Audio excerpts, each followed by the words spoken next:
ce soir au Téléjournal. Je suis un citoyen gay concerné pour les membres de ma communauté. Ce qu'on constate, c'est beaucoup d'inquiétude, beaucoup de méfiance aussi.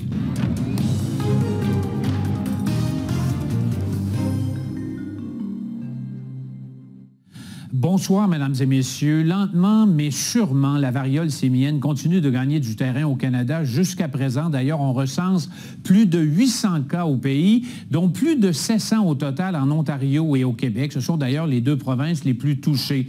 Je vais en parler tout de suite avec mon collègue Benjamin Vachet. Alors, Benjamin, c'est une situation qui inquiète de plus en plus, et on pourrait dire aussi particulièrement les communautés LGBTQ.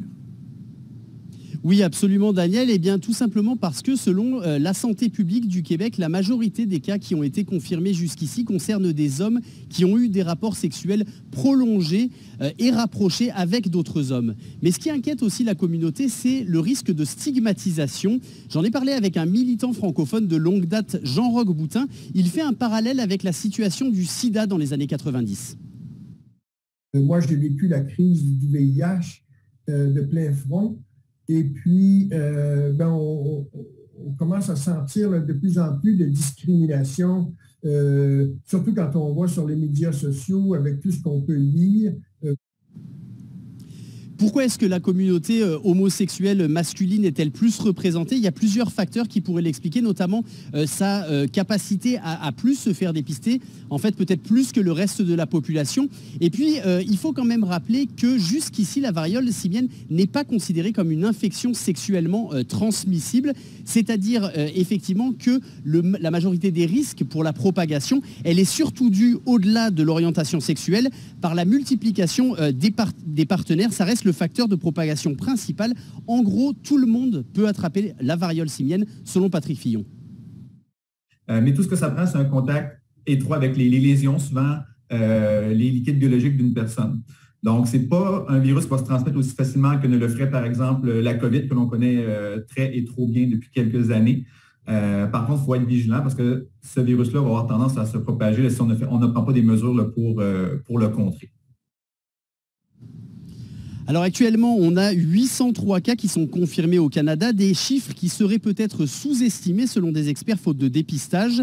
Et si on regarde du côté de l'Ontario, eh bien Toronto est vraiment l'épicentre de la variole simienne avec 286 cas confirmés. Ottawa arrive en second avec 25 cas. Dans l'Est ontarien, pour l'instant, on n'en recense qu'un seul. Et du côté de l'Outaouais, eh bien, on parle de moins de 5 cas. Bon, évidemment, on tente de lutter, de prévenir cette maladie-là, mais d'un autre côté, comment on accueille finalement la réponse des autorités publiques de santé? Alors pour l'instant, on va dire que la réponse des autorités de santé publique, elle est jugée assez positivement. Malgré tout, il y a encore beaucoup de questions qui restent. La variole simienne inquiète et surtout, eh bien, on demande plus d'informations. Je me dis, qu'est-ce qui arrive? Est-ce que je pourrais être en danger si je vais rencontrer des amis, comme ça s'est passé un peu plus tôt cette semaine? Si je vais rencontrer des amis dans un resto pour souper, est-ce que je suis à risque? Et du côté de l'Outaouais, eh bien, le bras de l'Outaouais demande en fait un élargissement de la vaccination avec des critères un petit peu moins restrictifs qu'actuellement. Ce qu'on souhaiterait, ce serait avoir un peu des cliniques de vaccination comme qu'ils ont eu à Montréal, donc des cliniques de vaccination communautaires, avec des critères un petit peu plus souples, parce qu'actuellement, les critères, c'est vraiment qu'il faut avoir eu des relations sexuelles avec une personne soit d'Ottawa, soit de Montréal ou de Toronto. Donc ça peut limiter quand on sait que la vaccination, c'est la première ligne de défense.